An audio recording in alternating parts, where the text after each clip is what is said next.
गरीब बेटी का महलों का ससुराल।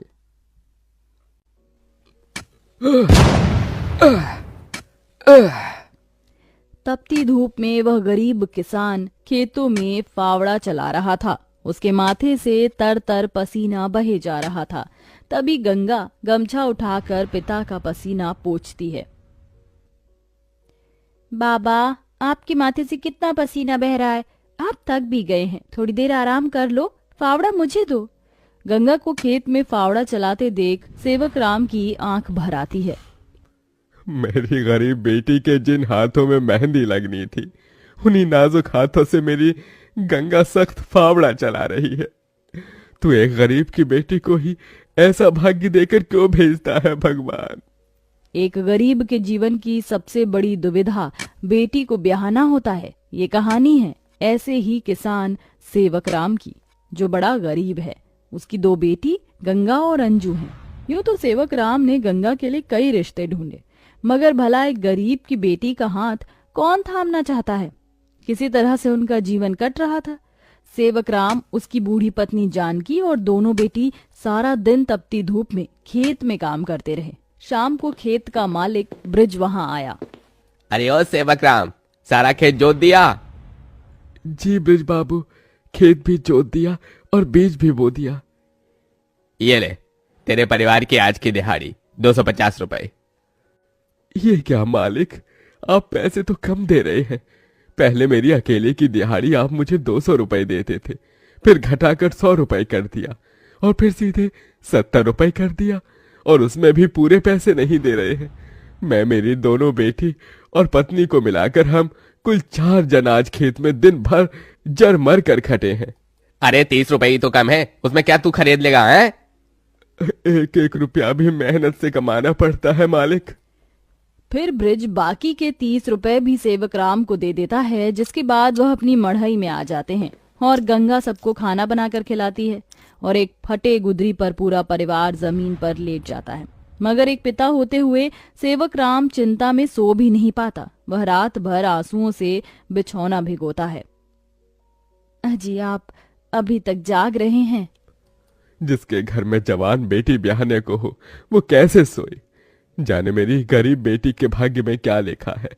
भगवान ने सभी के घर आंगन में भाग्य जाग रहे हैं, मगर मेरी मढ़ई के आंगन में मंडप कब बनेगा? अजी, तुम चिंता मत करो, भगवान ने कहीं न कहीं जोड़ी बनाई होगी। सेवक राम का यही दुख कम न था। अभी तो और भी कठिनाई आने को थी। अगले दिन जब चारों खेत में पहुंचे कि तभी। क्यों रे सेवक, कल तू 30 रुपए के लिए पाठ पढ़ा रहा था, अब क्या करेगा? क्योंकि ये सारी की सारी जमीन तो पृथ्वीराज जी ने खरीद ली। तभी अंजू ने गंगा से कहा, दीदी, अब हम क्या खाएंगे? खेत बोकर ही तो थोड़े बहुत पैसे मिलते थे।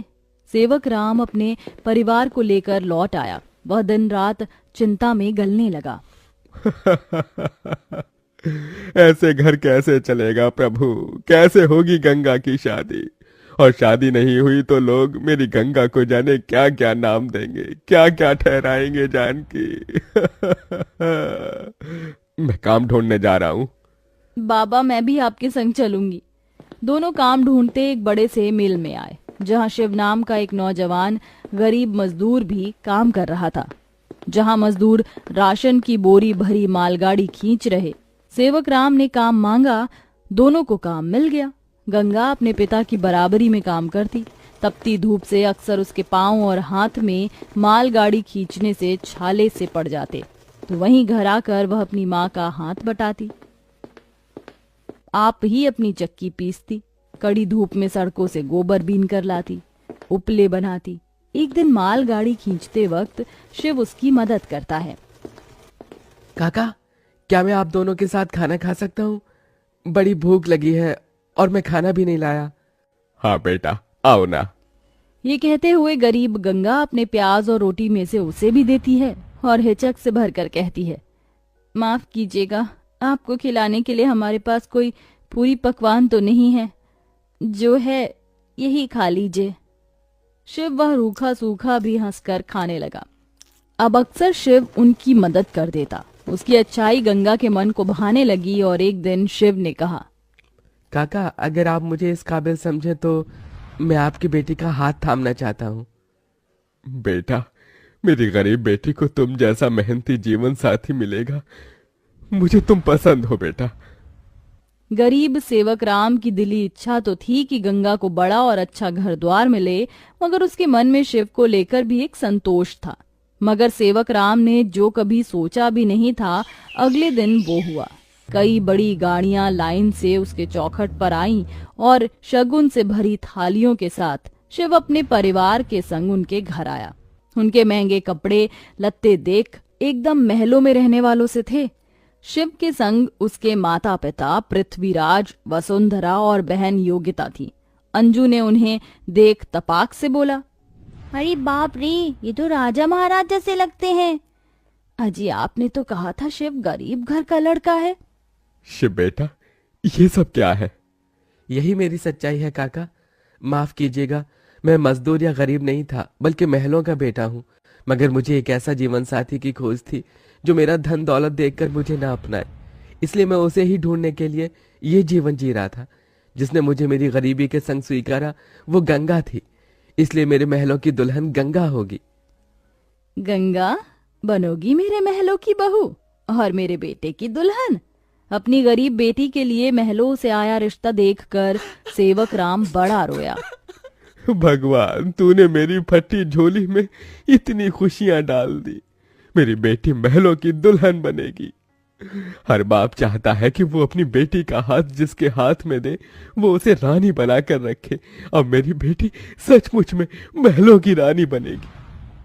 समझे जी, मंगनी कर ले। मगर इतनी छोटी सी मढ़ई में सब कैसे होगा?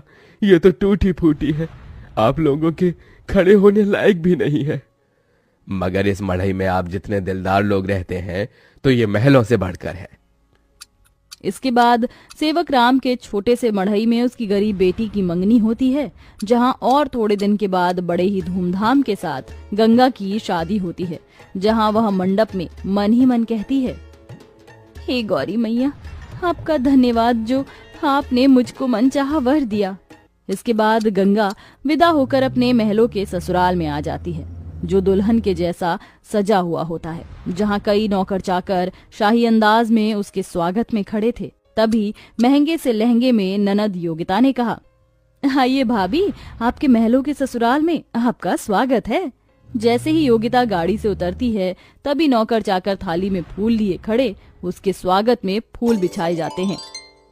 जहां कल तक उसके पांव को कांटों की चुभन मिली थी, आज वह महल की दुल्हन बनकर फूलों में बदल चुके थे। जहां महल के द्वार पर सास वसुंधरा ने स्वागत किया, आओ हमारे महलों की दुल्हन, तुम्हारा स्वागत है। इस सोने की कलश को अपने दाहिने पांव से गिराकर अंदर आ जाओ। जी माँ। गंगा ने कलश गिराकर स्वागत किया। तभी ससुराल वालों ने उसे अनेकों तोहफे दिए। गंगा बहू, ये हार पिछले कई पुश्तों से हमारे महल में चला आ रहा है, अब तुम इसकी हकदार हो। भाभी, ये तोहफा मेरी तरफ से और ये तोहफा मेरी ओर से बहू। गीता दे रही हूँ, मैं जानती हूँ तुम इस महल का मान बढ़ाओगी। गंगा ने गीता को माथे से लगाया और फिर सास ससुर का आशीर्वाद लिया। माँ जी, बाबूजी, मुझे आशीर्वाद दीजिए ताकि मैं इस महल का मान निभा सकूं। सदा सुहागन रहो, जुग जुग जीती रहो।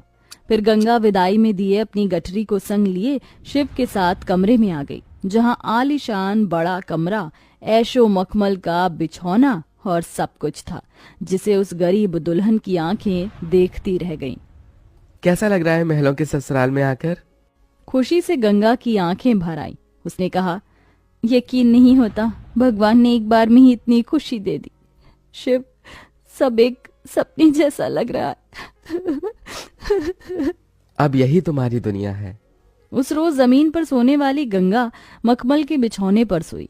अगले दिन वह नहा धोकर नीचे आई, जहां खाने की शाही मेज लगी थी और इर्द गिर्द नौकर खड़े थे।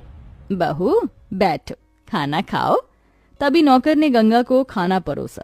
एक निवाला खाते ही गंगा को अपनी संघर्ष भरी जिंदगी और याद आ गई। उसकी आंखों से आंसू छलक गए। क्या हुआ गंगा बहू, खाना अच्छा नहीं बना? नहीं माँ जी, बहुत अच्छा बना है, बस ये सब खाने के तो एक गरीब की ख्वाहिश होती है। मैं बहुत खुश हूँ। बस चाहती हूँ कि हर लड़की को उसके सपनों का ससुराल मिले, जैसे मुझे मिला। थोड़े दिन में गंगा अपने महलों के ससुराल में सुखी से रहने लगी। किसी गरीब की बेटी को चुनकर हम भी ये पुण्य कमा सकते हैं।